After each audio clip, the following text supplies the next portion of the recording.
मुझे 11 साल सर्विस हुई और मुझे आज टर्मिनेट किया गया। 1 महीना हुआ मुझे टर्मिनेट किया गया। पाकिस्तान से आया तब से अधिकारी द्वारा मुझे शोषण से मैं सम्मान से पीड़ित ही हो रहा हूँ और मैं एक मिडिल परिवार का हूँ। मेरे पास कोर्ट कचहरी के लिए पैसा नहीं है और मेरा फैमिली बैकग्राउंड बिल्कुल जीरो है, इसलिए मैं इनसे शोषण बर्दाश्त करता रहा। पर फिर भी मैं पत्र व्यवहार करता रहा, राष्ट्रपति, प्रधानमंत्री, गृह मंत्री, इनको लिखित संदर्भ में बताया, दिल्ली में भी अनशन पे बैठाया, पर कोई न्याय नहीं मिल रहा था। इसीलिए राष्ट्र में उन्होंने क्या किया, जब पेंशन का टाइम आया उस टाइम पे मुझे जानबूझ के अधिकारी द्वारा घर भेजा गया कि आपको पनिशमेंट देके घर भेजेगा।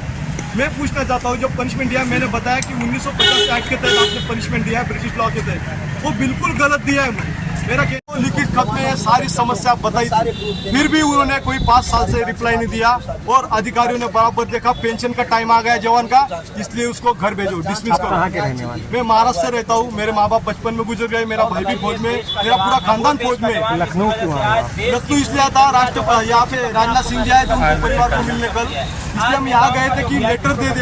जब वर्दी डाल के गए तो उन्होंने बोला भाई वर्दी पे आप अलाउड नहीं है, ये प्रोटोकॉल का हिसाब से। मैं पूछना चाहता हूँ, जब आप प्रोटोकॉल का बोलते हो, संसद में वहाँ पे ट्वीट किया जाता है जवानों के साथ, और वही जवान जब वर्दी डाल के जाता है। मांग क्या है? मेरी मांग यह है कि मेरे को जो पनिशमेंट दिया है वो बिल्कुल गलत दिया है। मुझे न्यायिक सुप्रीम कोर्ट में मेरा फास्ट ट्रैक में कोर्ट चला है सरकार, और मुझे न्याय दे कि जो भी अधिकारियों ने गलत तरीके से पनिशमेंट दिया उनको दंडात्मक कार्रवाई करे, और जवान को जो शोषण हो रहा है 1950 के एक्ट के तहत जवान को पनिशमेंट दिया जाता है, जो ब्रिटिश लॉ आर्मी में आज भी चल रहा है, उसमें समिति गठन करे, उसमें सुधार करे, जो जवान शोषण से पीड़ित हो रहे हैं। आपके साथ अकेले हैं कि आपके साथ और भी लोग हैं? और कई जवान है मेरे साथ कांटेक्ट, आपको लाइव दिखाता हूँ मैं उनका कांटेक्ट। अभी ये जवान क्यों निकला सड़क पे, इसने सिर्फ सहायक सिस्टम, जो बड्डी में घर में काम करते हैं सहायक सिस्टम, ये अधिकारी क्या करते हैं पता है? सहायक सिस्टम नाम बताते कि लड़ाई में सहायक बड्डी आपने तख्ती टांग रखी, उस पर लिखा हुआ है कि भीख मांगनी पड़ रही है, ऐसा क्यों?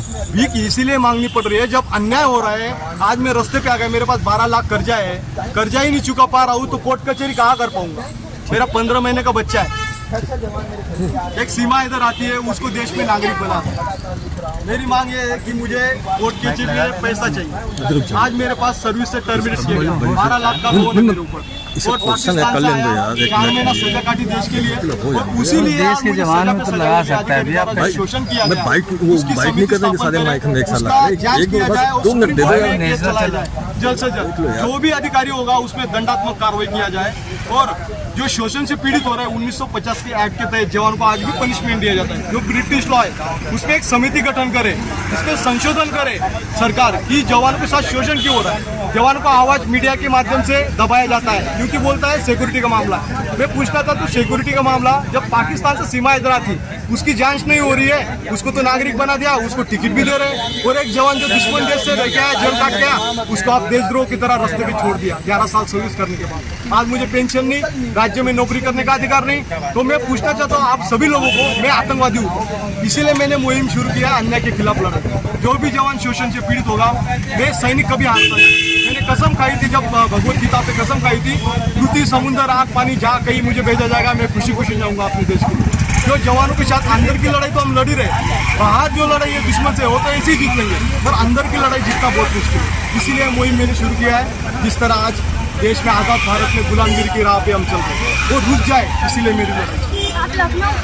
लखनऊ में राजनाथ सिंह को मिलने आए थे, वहाँ पे पत्र देने वाला था, मेरे साथ अन्याय हुआ। इससे पहले मैंने राष्ट्रपति को इच्छा मृत्यु नहीं, उन्होंने तो वर्दी पे ही बोल दिया। वर्दी पे जो बाहर सिक्योरिटी गार्ड थे उन्होंने बोला भाई वर्दी पे आप मिल नहीं सकते, क्योंकि ये प्रोटोकॉल है। आप बताइए, जब ट्वीट करते हैं तब प्रोटोकॉल कहा जाता है, और वर्दी पे एक जवान मिलने आता है उसका तो अपमान किया जाता है। ये कहाँ उचित है, आप सोचिए।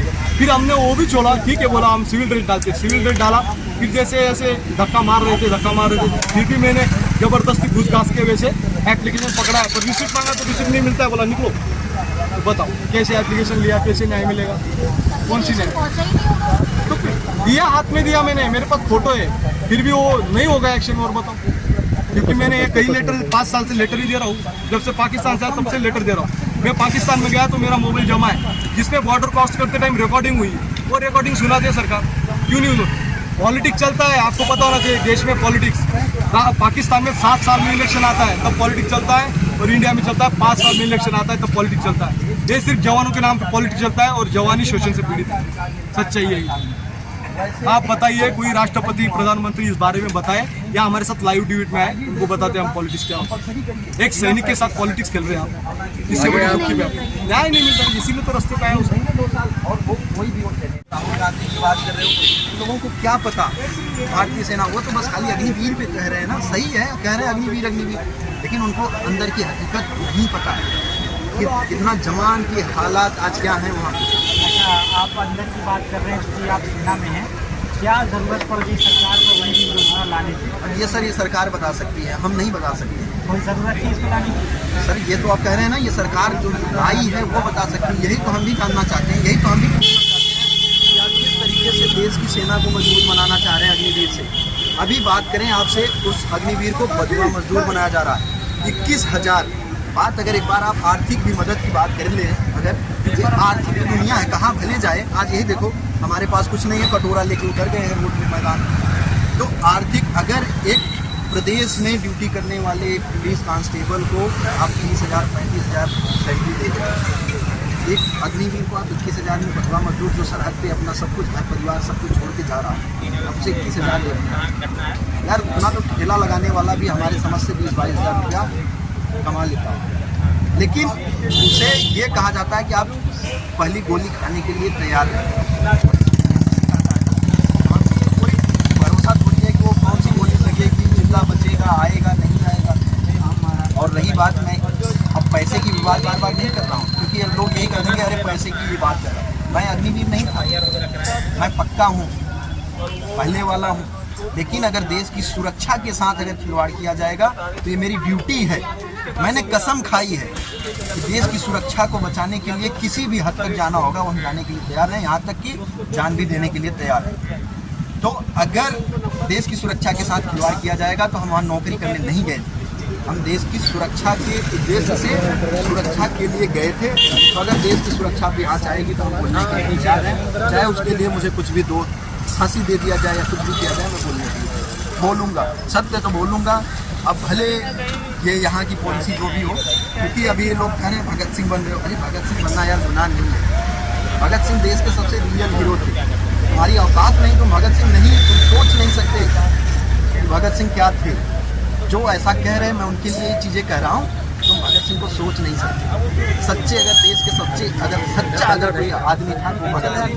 मैं मानता हूँ बहुत दिल से, मैं जीता हूँ, उन्हें पढ़ता हूँ, उन्हें जीता हूँ। सिर्फ ये नहीं कि नहीं भगत सिंह पूजना ऐसे पेपरों में जाके उसे फोटो में दिखा देना, भगत सिंह कम से कम उनके अंदर इतिहास अगर पढ़ाया जाता है तो उन्हें अपने अंदर उतारो, उनके गुण को उतारो और उन्हें जियो। और मरने से लोग कहते हैं कि यार आप डरते नहीं क्या है, अरे मरने वाले क्या जो